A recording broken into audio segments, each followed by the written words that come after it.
Hey, it's Jaden. And Melissa. And Christy. We're the co-founders of Launchers Academy. And we help dropshippers become successful by providing the most relevant e-commerce strategies. You're tuning into the Launchers Academy podcast experience, where you will learn all the ins and outs of how to build your very own successful dropshipping store. So kick back, take lots of notes, and let's make money this year.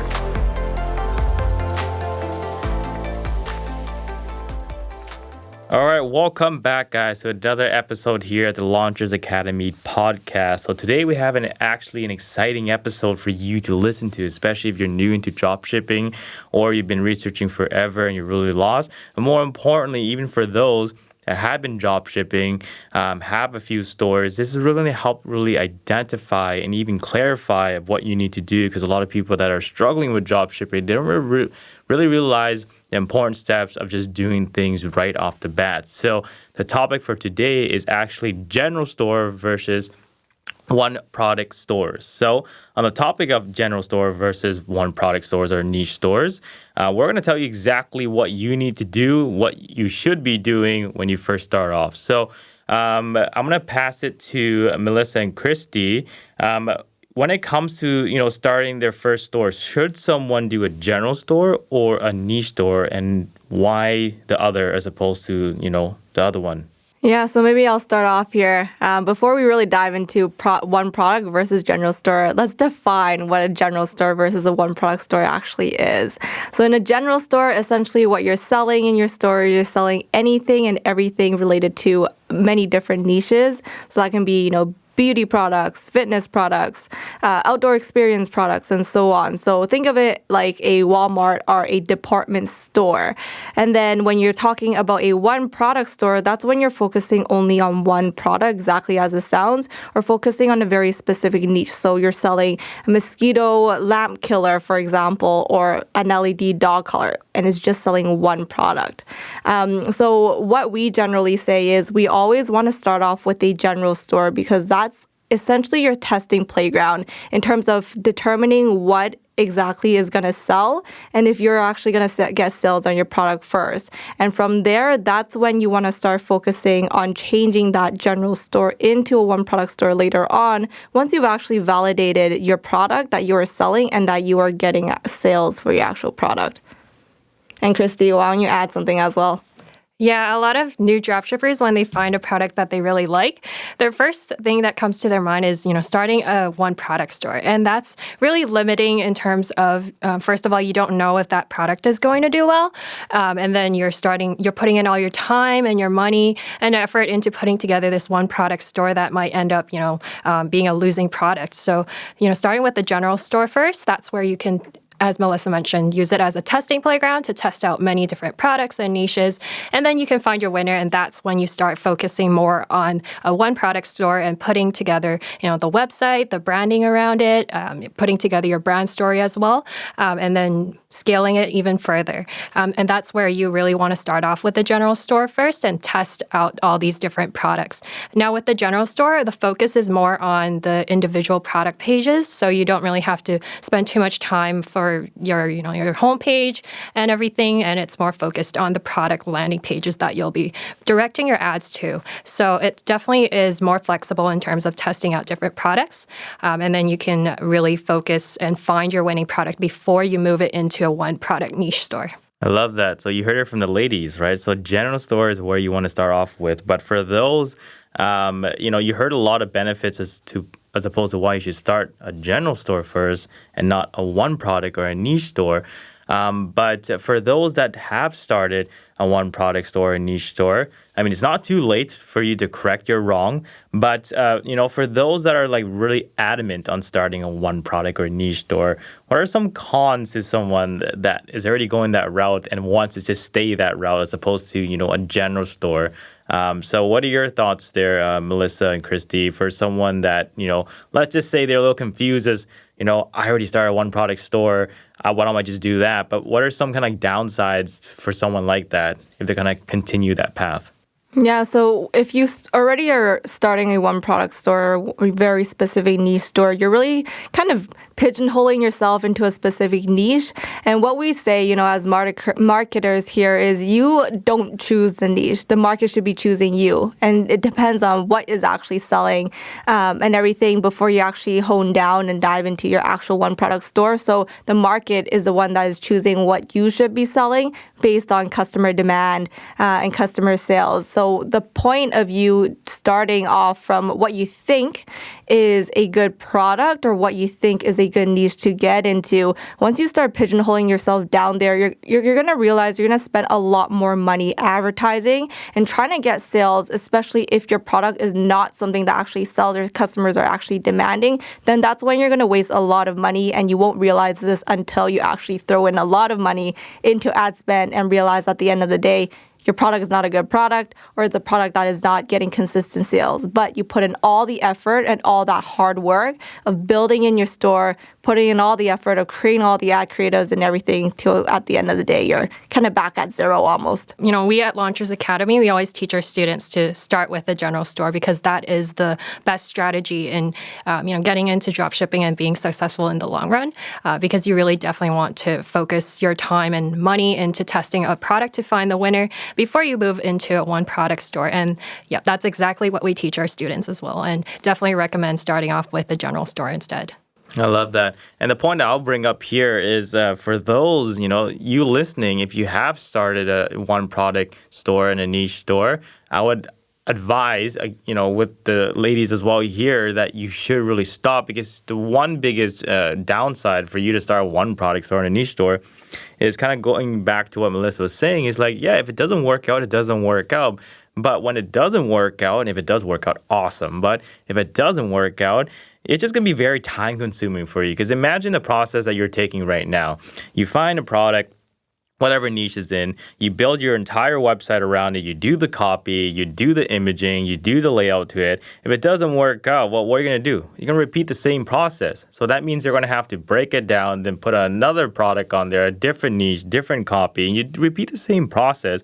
And honestly, that's very time consuming. And whether or not you outsource this to some developer and coder, that's great, but that's more money, that's more time.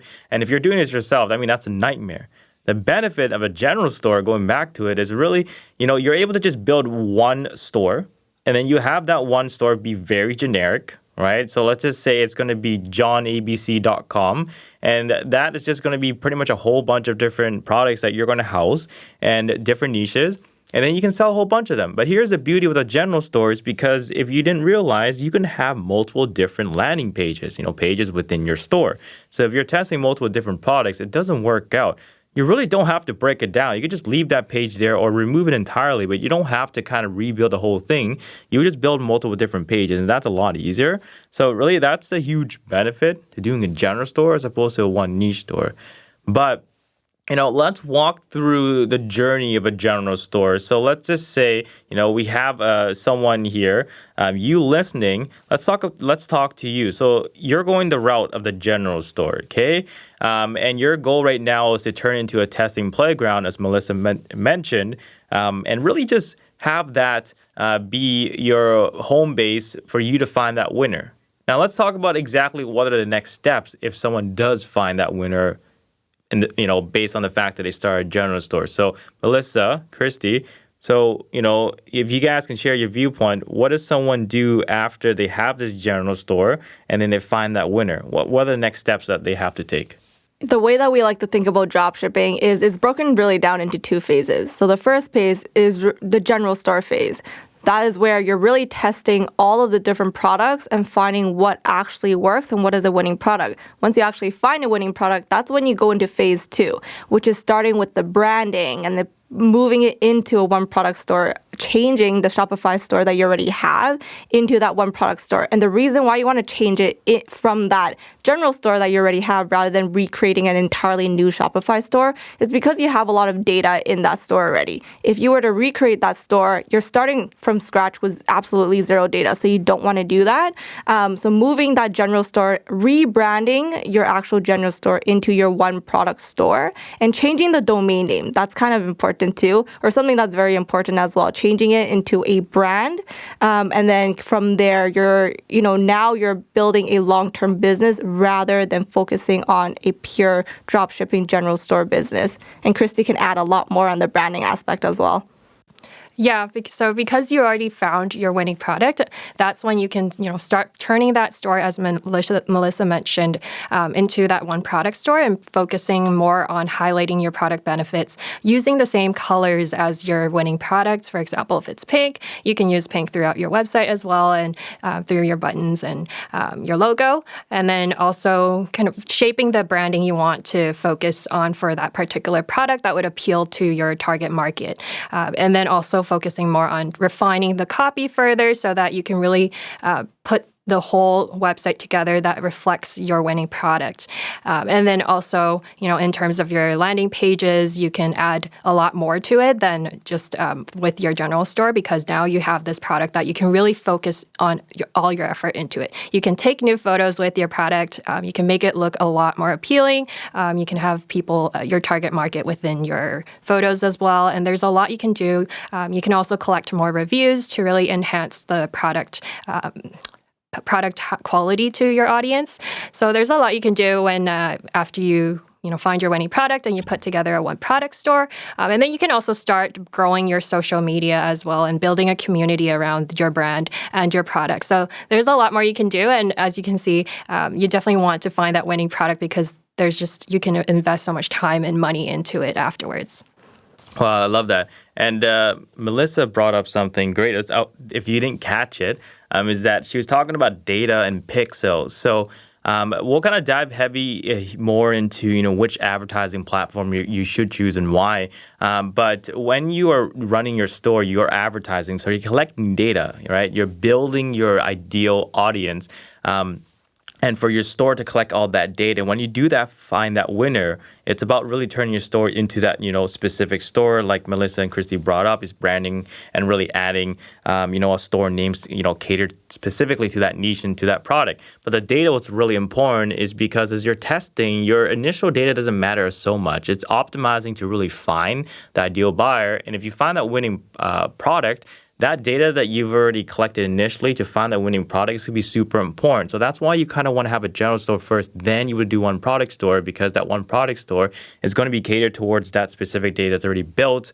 And that's all really the benefits of having your general store and really being able to kind of test as many products as you can and really find that winner. But another thing I kind of want to bring up as well, really the journey for you as a dropshipper, especially when it comes to the store aspect of it, is to really be able to just be super general.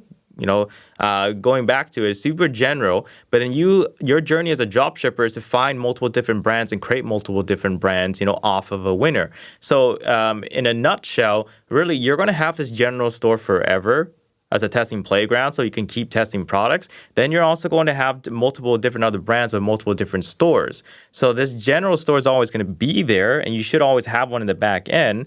But let's just say you find a winner, that's just going to be another store for you as an aspect. So you do have two ways to play with it, is you can just focus on one store on that winning product, or you can have a general store with that winning product, and you can keep testing to find more winners, because the goal is to pretty much turn Dropshipper into a brand owner. And also have that winner kind of pretty much be accumulating more data and also kind of, making more money for you. So that's pretty much kind of the journey for you as a dropshipper, and, why and what you should do when it comes to, opening up your store. But let's take this back here. We've been talking about all the pros and cons here. The one topic I do want to focus as you are listening, this is going to be super important for you to know, especially if you're new, especially you've been researching forever, especially even more importantly, you've been doing it, see no results, and you're just a little frustrated. I want to kind of talk about top 3 mistakes a lot of dropshippers make when it comes to creating their store. So, Melissa, what's one mistake that you see a lot of dropshippers make when it comes to creating their general store, even one product stores? Yeah, I think the biggest mistake is there are a lot of different apps out there that you can add to your store. And one of the biggest mistakes that we see is people trying to add too many apps at once into their store and trying to, increase the order average order value or try to increase conversion with these different apps. But what they don't actually realize is that even if you remove the apps later on, it leaves a lot of breadcrumbs. And what that means, it essentially is going to slow down your website loading speed. And the moment that your website loading speed is slowed down, i.e. it takes longer than 30 seconds to actually load for the customer, that's when you're going to see a lot higher bounce rate, meaning customers are going to go on, they see it's loading, and they're just going to leave because essentially that is a poor customer experience. Anything and everything that you are doing that is displayed to the customer, you have to think about the customer experience in totality. And the moment that it is, a poor experience for them, they're going to leave right away. Yeah, I love that. So apps, not having a lot of apps. So being very clear, keep it simple, stupid with your apps because it's going to, slow down your speed. So I love that. What's another top mistake that we see, newcomers in dropshipping make when it comes to creating their store there, Christy? Yeah, I would definitely say number one is not optimizing for mobile. So also what Melissa mentioned about, in terms of loading speed, it really matters, especially on mobile, since a lot of people are shopping on mobile now. So you really want to make sure your website loads within 3 seconds so that when people go on it, they see all the images loaded, they see all the content, and they're ready to look through it. And another tip I would add to that is also making sure that your product descriptions are not too long because people aren't going to scroll through everything. And you want to make sure that the copy is really easy to digest. There's a lot of good spacing and a lot of good GIFs in between, as well as making sure that you also add in a sticky add to cart bar because that really helps when people are scrolling through the content and they want to add to cart and it's right there on the screen. So it really helps increase conversions through that. Another mistake that I've noticed that a lot of new dropshippers make is their quality of their content is really low. So sometimes using blurry images or their product copy has a lot of grammar mistakes. And that really subtracts from the credibility of your brand, which, people, when they go onto your store, they want to make sure that they're buying from someone they know, like, and trust. So you really want to make sure that you present your brand and your store as credible as possible. So having really high quality images, having a lot of great copy that really highlights key benefits of the product, and making sure that there aren't a lot of grammar mistakes because you definitely want to present yourself in a way that really attracts people to buy your products. I love that. I mean, I asked Christy for 1, she gave you 3, so that's awesome. My quick insight on this as well. The biggest mistake I see a lot of dropshippers make when it comes to creating their store is spacing.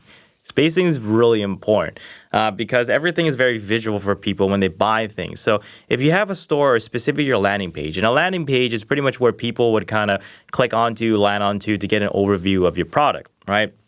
So if your page is not aesthetically, visually appealing for them to kind of look at, it's going to really detour them to kind of click off. It's going to give them that feeling that it's too much. And what I mean by that is the spacing is very critical to kind of really have everything kind of spaced out accordingly, correctly, and it aligns and looks really well because we look at things visually, we want to be able to kind of have, a sense of simplicity when we look at things. And the best way I can put it is if you ever kind of went on an advertising platform, whether it's Facebook or something, which is a great example, you'll see some advertisements. And the first thing you're going to see is a paragraph, what we call copy.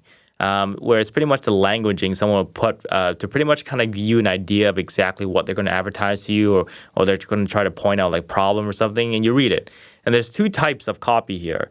There's the one where it's bunched up like a bunch of paragraphs. And then there's one where it's breaking down sentence by sentence and by sentence. And then most people will click to the copy there when you're being advertised on, the one with the long form type of texting, and it's broken down by sentence, as opposed to the really short one, but it's a whole bunch of sentences grouped up together in paragraphs. And the reason why you would rather look at that, because it's visually appealing. It gives your eye a break, so you don't have to constantly look at a big paragraph. And, subconsciously, people prefer to read something like that because it doesn't look too mashed up. It doesn't look too heavy. Because if you don't know, a lot of us, when we are looking at things, we're actually burning mental calories. And the less calories we have to burn, the less we have to activate our minds. That's that's going to be the difference whether or not we're going to continue to keep like going through this journey, or we're going to click off. Because visually, if it doesn't look like if it doesn't look pleasing, we won't want to click onto it. So what I see a lot of people do when it comes to building out their product description copy for their landing pages, they have everything mashed up, their images, their paragraphs, their GIFs even, or, their buttons. And everything just looks like someone just pretty much took a piece of paper and just crumpled up together and then smashed it together. That's like, it's not visually appealing. So what I would caution everyone is to really pay attention to the importance of really spacing. Because if it doesn't look visually appealing for you when you look at it mobile especially, it probably chances are 100% of the time it's not going to look visually appealing to someone else if they click onto it. So if you see a lot of add to carts, if you see a lot of link clicks but no one actually purchasing, that's probably going to be a good big contributing factor as to why. So those are the some of the mistakes there. And I kind of want to wrap up and pretty much kind of giving us, giving you there, the listener, one tip from each of us that you can take away amongst all the amazing little nuggets that you can take away today. But really focusing more on what, a lot of great dropshippers are doing and in terms of building their store. So I'm going to let Melissa kind of give one tip here that we see a lot of great dropshippers do, and also what we do for our stores that's been working very well. So what's one thing that you notice?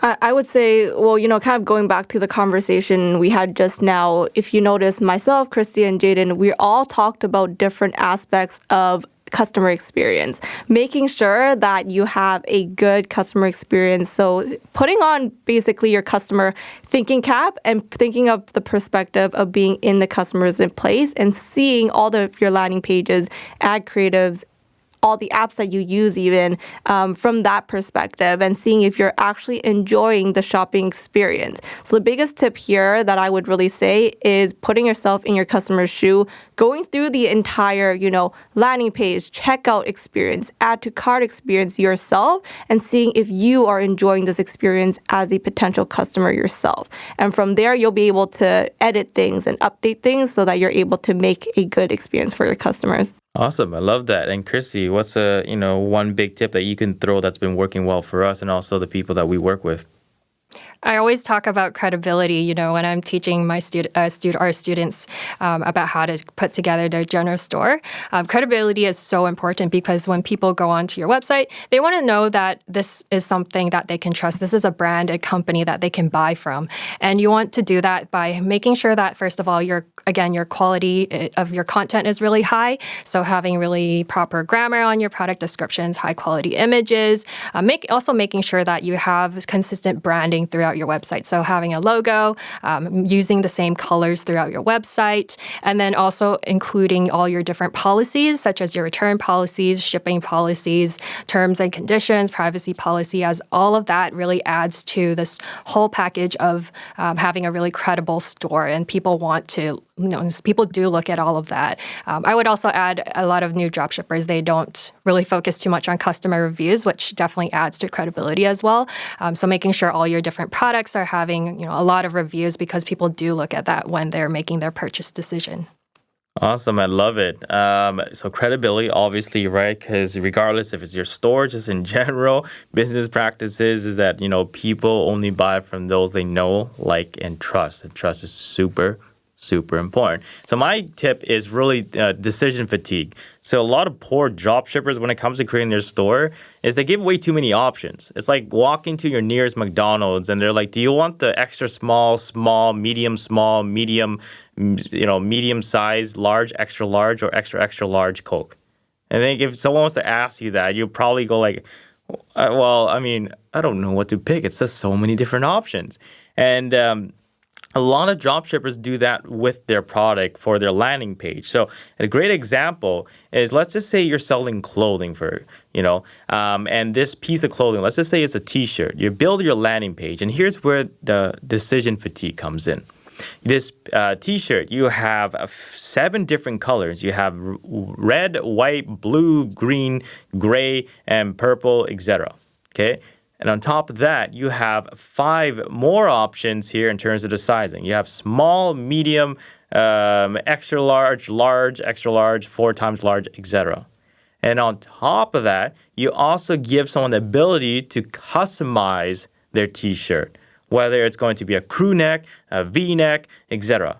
So when you look at a product like that or a page like that, you're going to have a lot of drop-offs because people are going to spend more time burning calories to pick out the options as opposed to reading why they should buy this t-shirt in the first place. Because remember, we're burning a lot of mental calories. So the biggest mistake I see a lot of people do with their store is decision fatigue. So I call the rule of thirds. And if you want to really optimize better and convert better, going back to it, one of my favorite acronyms is KISS, keep it simple, stupid. So you want to make it as clear and simple as possible with less decision for someone to make, because with dropshipping, it's completely impulse buying, people. You only have a matter of seconds or even a matter of short minutes to get someone to buy. So when you have them more fixated on the different options to pick for a product, that's where you're going to lose. So the rule of thirds is basically you give someone 3 different options for whatever, types of styles and, types of sizes. So really the rule of thirds is going to help you out. So if you are selling a t-shirt, just pick the 3 most popular. So as opposed to having 8 different colors, let's just say you're talking to your supplier. It would pay you huge dividends to really just ask your supplier, hey, look, what are the 3 most popular colors? And they'll let you know. And then you would just pick those 3, whether it's black, white, and blue. And then on your sizes, right? Obviously, you want to give more sizes. So you want to do 5 sizes max, pretty much the most straightforward universal sizes. It'll be, your small, medium, large, extra large, and 2 times large, just to kind of have the broad people that wants t-shirt. But the less options you give someone, the faster decisions be able to be made. So that's my little quick tip here. Follow the rule of thirds. If you can follow rule of thirds, that's where you can convert better. So that's our tips, pros and cons of for you to start a general store as opposed to a one product store or a niche store. And also, more importantly, certain things to help improve your conversions, things you should stay away from, things you should really keep mindful of, and more importantly, things you should be doing. So we hope you enjoy this episode and tune in to our next one. There's a lot more fire stuff going. But if you did enjoy this episode, we'll love it for you to just drop your comments. And we'll love to answer it in regards to building out your store. But other than that, until next time, guys, keep up the hustle.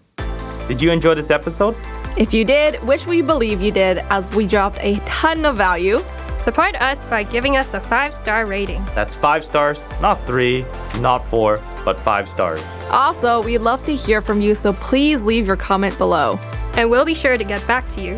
Take care, and until next time.